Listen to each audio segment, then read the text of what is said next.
It's Super Videos back at you for another Q&A video. This is going to be Q&A number 23. So as always, if you're not caught up with the Walking Dead's TV show and comic book, you may not want to watch this video because things may be spoiled for you. So that being said, let's get right into this. Let's start with the Walking Dead's TV show questions. The first question comes from Jiggy Dagus-Cohan, and he asks, how will you describe Magna?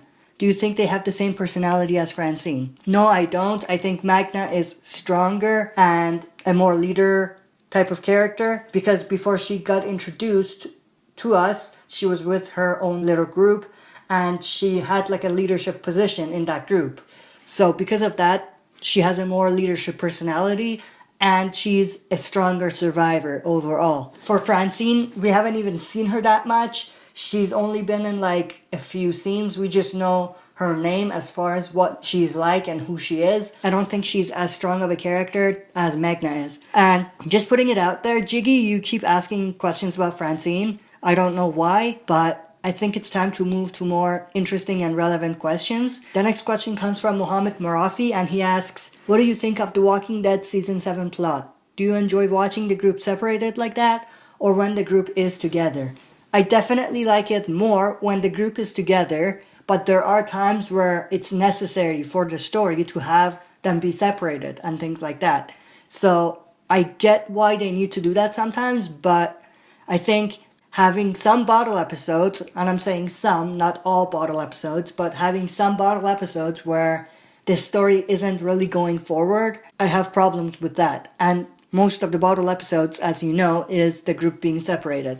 So I get why they need to have bottle episodes and the group being separated sometimes, but if it doesn't move the story forward and it's just there to kind of space out the season and it's basically there because they have nothing else to show, I have a problem with that. I definitely like it when the group is together because most of the time when the group is together, the story is going forward, and that's what I love the most. The next question comes from Gavin Cottrill, and he asks, if Glenn were still alive in the show, would he be a good fit for the Holly death? No, I don't think so. I think Glenn's death in the comic book and the TV show is so iconic that if they were going to give him any other death, then it needed to be a death that was as iconic or more iconic than his death in the comic book. So because of that, I don't think they should give Holly's death to Glenn because the Holly death, it was cool, but it was nowhere as iconic as Glenn's comic death and also TV show death. The next question comes from Jiggy Dagus-Cohan, and he asks, what if the Left 4 Dead survivors appeared on The Walking Dead? Well, I don't know anything about Left 4 Dead, but for people who do know about it, it'll be cool for them, but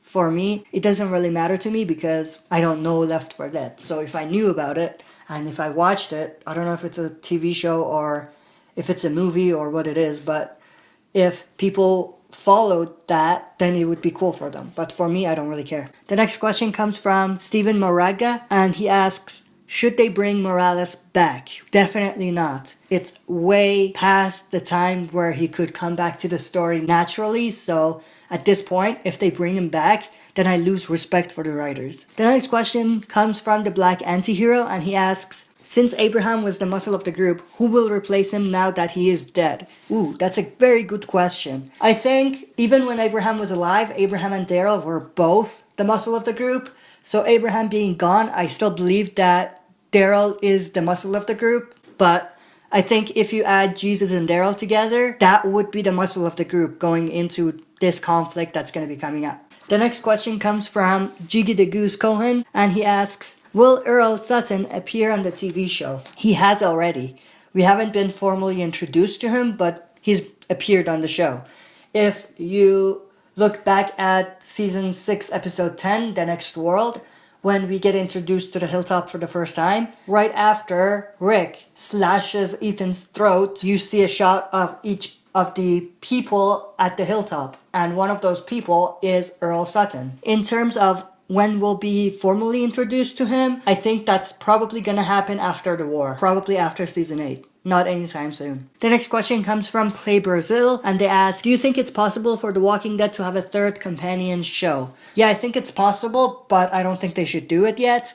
Now, they should do it in the future, but right now I think they should just make Fear the Walking Dead better, because there's a lot of flaws with Fear the Walking Dead. Make sure that Fear the Walking Dead is at the level of The Walking Dead, at least close enough. And then afterwards they can look into doing more companion shows for The Walking Dead. At this point, I think if they just introduce another one, people are not going to be interested, because they introduced Fear and it's not that good, to be honest.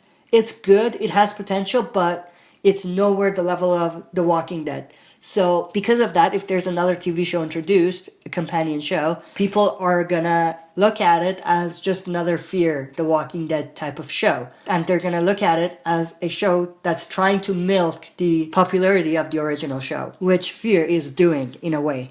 But, like I said, if they invest more time and money on Fear and make it better, then they can actually expand that to another companion series. The next question comes from Steven Moraga, and he asks, what are your thoughts on JDM receiving death threats? I think it's ridiculous. I think people need to understand the difference between reality and fiction. They need to differentiate between what is fictional and what's real. JDM is not Negan. Jeffrey Dean Morgan is an actor. He is not Negan. So, as much as you hate the Negan character, you should not be hating the actor playing the character. The next question comes from Mr. Tokyo777, and he asks, do you think Maggie should forgive Daryl for getting Glenn killed? I think she already has. We haven't seen it. I would love to have seen that, but I think she already has forgiven Daryl. They might even have had a conversation about it, because we know that Daryl is at the hilltop and he was there before Rick and the others got there, so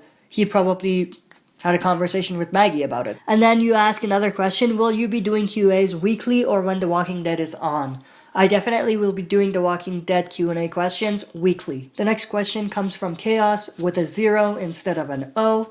And they ask, a lot of people are saying that Eugene gets Holly's comic death. What are your thoughts? I don't think Negan is gonna kill Eugene, because Eugene knows how to make bullets, so he's valuable to Negan and the Saviors. So Negan is definitely not gonna kill Eugene. So now let's move to The Walking Dead's TV show and comic questions. There's only one question. The question comes from 0718 Dragon Lord, and he asks, do you think humanity will ever rebuild for both the show and comic book? I think it will in the future, not anytime soon, way down the line, maybe in like 10-20 years. In the timeline of the comic book and in the timeline of the TV show, way down the line. So now let's move on to The Walking Dead's comic book questions. There's only one of these questions as well. It comes from Nikolai Shajat, and they ask, do you think Negan will kill the Saviors and finish what he started? Negan may actually do that. He may try to kind of come back as the leader and force them to do that, but if they don't listen, he might end up helping Rick and the others kill the Saviors if they are actually going to cause problems. And then you have another question, do you think Dwight will kill Sherry or vice versa? I think everything is pointing towards Dwight killing Sherry, because I think it will be a great way to resolve their relationship. It might not happen right away. It might take a few issues, but I think Dwight's gonna kill Sherry for sure. That's it for this Q&A video. Thanks for participating. If you want to participate in my next Q&A video, make sure to write your questions in the comment section below. Make sure to put Q&A before your question so I can find it. That's it for this video. Thanks for watching. I'll be back for another video.